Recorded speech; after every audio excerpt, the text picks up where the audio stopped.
एक समय की बात है, एक गांव में एक गुरु रहते थे, जिन्हें खबर हो गई कि एक अन्य नगर में एक और विद्वान आए हुए हैं। वे अद्भुत ज्ञान के मालिक थे और आगे बढ़ने के लिए सबकी सहायता कर सकते थे। ये खबर सभी को बहुत पसंद आई और सभी लोग उस नगर में उनसे मिलने के लिए जूझने लगे।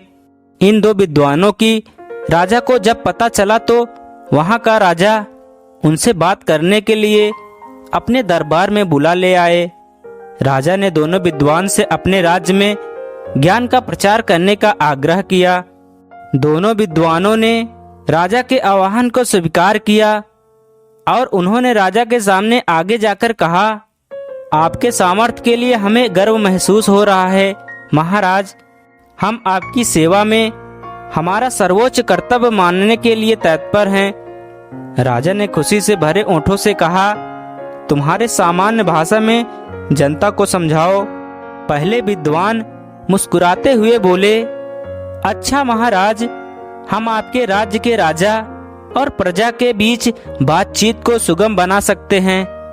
राजा ने आश्चर्यचकित होते हुए कहा, मुझे बिल्कुल आश्चर्य हो रहा है कि तुम कैसे कर सकते हो।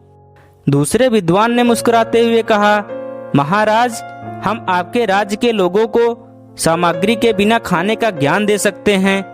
राजा ने बहुत ही आश्चर्यचकित से पूछा, मैं ये सचमुच मानने में सक्षम नहीं हूँ। कृपया मुझे बताओ, तुम इस बात को कैसे संभव कर सकते हो। पहले विद्वान ने कहा, महाराज, हम विज्ञान का उपयोग करके एक ऐसा उपकरण बना सकते हैं जिससे हम राजा की मर्यादा के साथ बातचीत कर सकते हैं।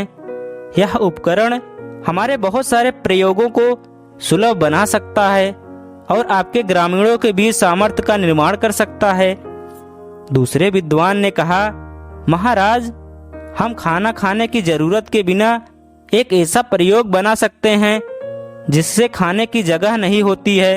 यह उपकरण आपके लोगों के लिए आरामदायक और स्वास्थ्यप्रद होगा। ये सब सुनकर राजा बहुत प्रभावित हो गए और उन्होंने दोनों विद्वानों का स्वागत किया और अपने राज्य में इन उपकरणों का प्रचार कार्य करने के लिए उन्हें सौभाग्य दिया। दोनों विद्वान ने राजा की प्रशंसा करते हुए उनकी सेवा में खुशी पूर्वक काम किया और सभी लोग उन्हें प्रमाणित करते थे। इस कहानी से हमें यह सिखाया जाता है कि समय के साथ ज्ञान विकसित हो रहा है और बहुत से अद्भुत आविष्कार हमारी मदद कर सकते हैं। दो विद्वानों का उदाहरण समर्पण और सेवा भाव की मिसाल हमें ये बताती है कि हमें हमारे ज्ञान और कौशल को समाज की सेवा में लगाना चाहिए। धन्यवाद।